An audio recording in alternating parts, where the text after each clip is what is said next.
මන්නාර මේ ට්‍රිප් එකකදී සාමාන්‍යයෙන් දකින්නේ ප්‍රධාන පාරවල් වල ගියාම බැලූ බැල්මටම පේන්න තියෙන ලොකු ඇට්‍රැක්ෂන්ස් නේ.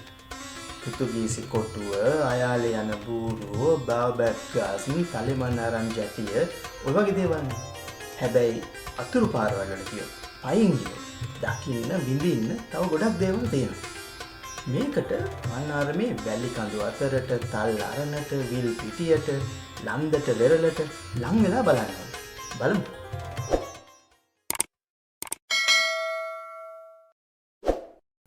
ලොකු ඇට්‍රැක්ෂන්ස් ගැන අපි දැකපු දේවල් එකක් දෙකක් කියලාම අතුරු පාරවල් වලට යමු. අයාලේ යන බූරුව මන්නාර මේ සංකේතයක් වගේනේ. මේ අපිට එහෙම හම්බුණු බූරු පැටි. මොකද හිතෙන්නේ? පෘතුගීසි කොටුව. පෘතුගීසින්ගෙන් පස්සේ ලන්දේසීන් ඉංග්‍රීසීනුත් පාවිච්චි කළා.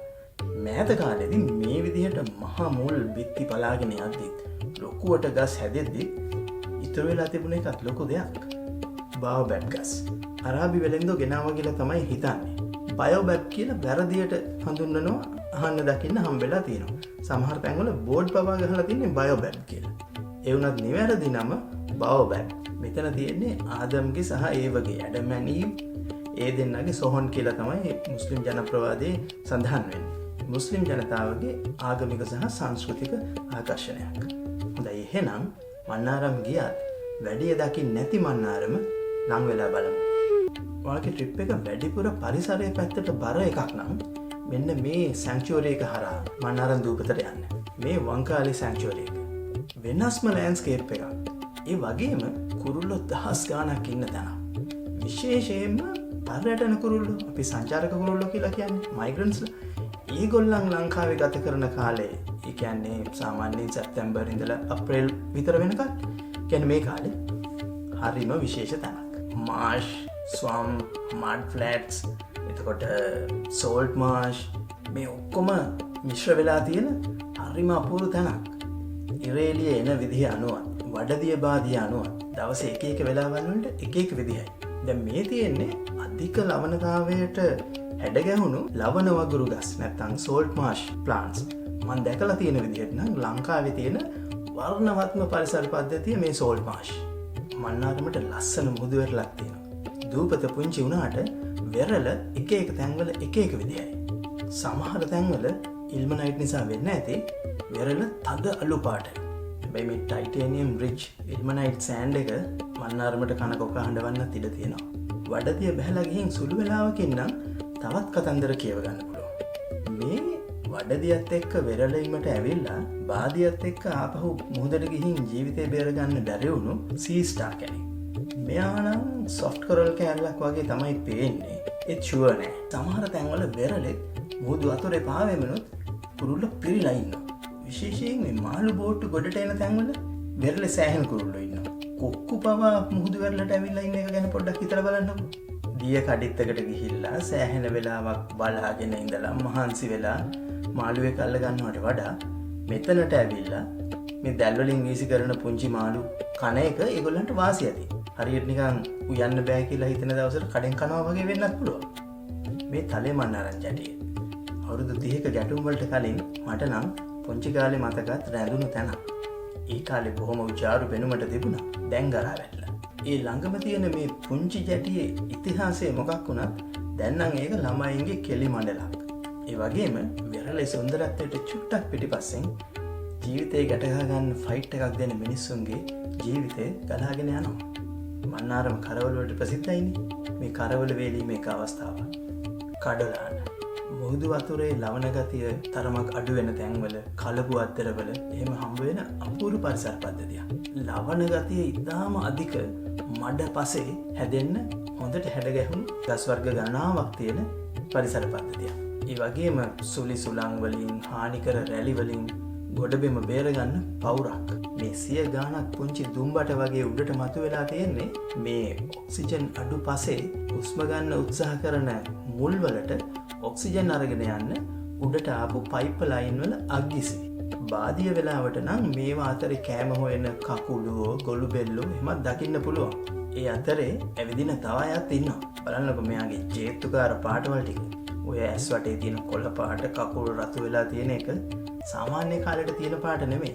මේ යාලා මනමාලිය හොයන කාලේ. පුදුමේ කියන්නේ මේ කඩලාන ගස් කන අයත් තියෙනවා. හැබැයි මේ ෂෙල්ස් මෙතෙන්ට ආවේ කොහොමද කියන එක නම් ගැටලුවක්. වැලි කඳු, ඩියුන්ස්, මන්නාරමේ විශේෂම භූමි දර්ශනය. හැබැයි මන්නාරමේ විතරක් නෙමෙයි, ලංකාවේ ඕනිම තැනක් ගත්තොත් සෑන්ඩ් ඩියුන්ස් කියන්නේ ඒ තරම් අවධානයක්වත් ආරක්ෂාවක්වත් හම්බ වෙන තැනක් කියලා හිතන්න අමාරුයි. හැබැයි එහෙම ලැබෙන්න ඕනේ තැනක්. මේක සුවිශේෂී පරිසර පද්ධතියක්. දවල් වෙනකොට ගෙනියම් වුණත් උදේට හැන්දෑවට හරිම සුන්දරයි. විශේෂයෙන් උදේට.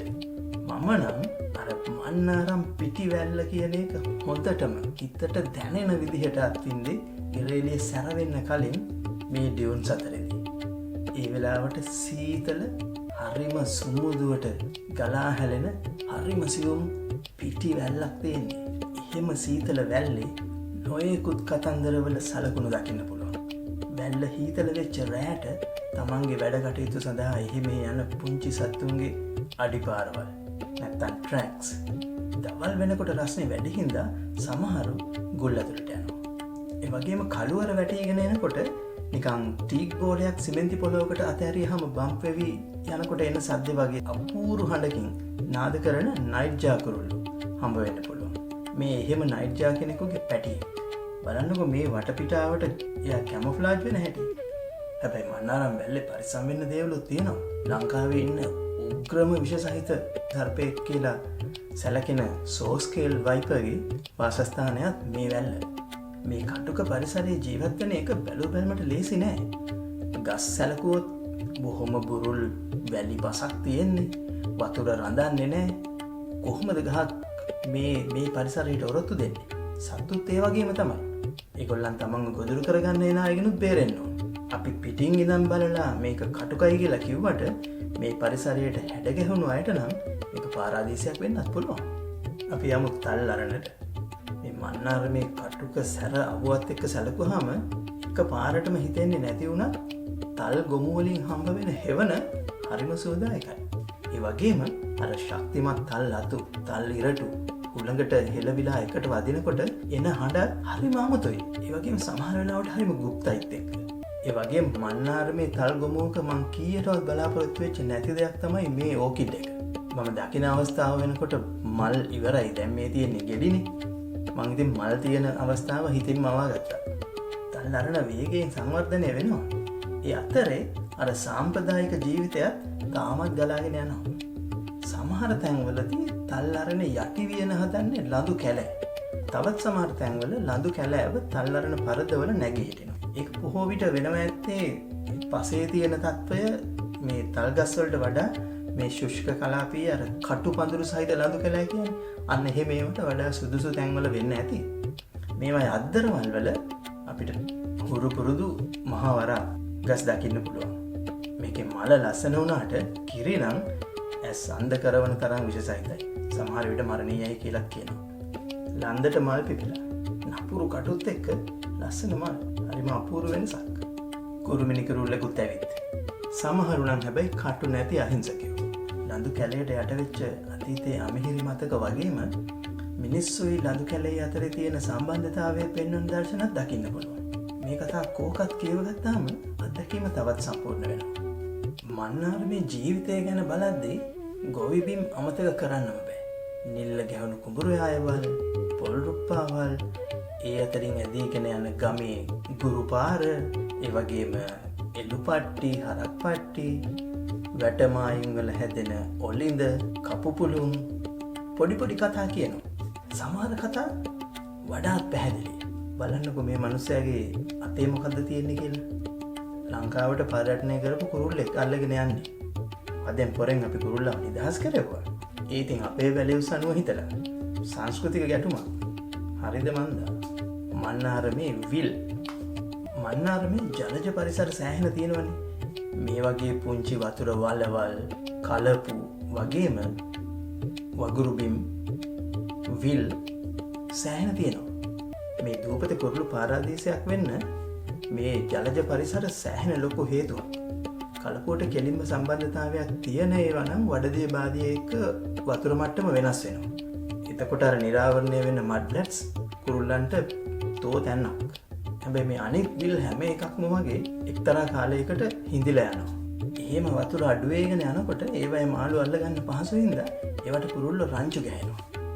දැන් මේ විදිහට වතුර අඩු වෙගෙන යනකොට අර නිරාවරණය වෙන විල් පිටිවල සරුවට තනකොළ වැවෙනවා.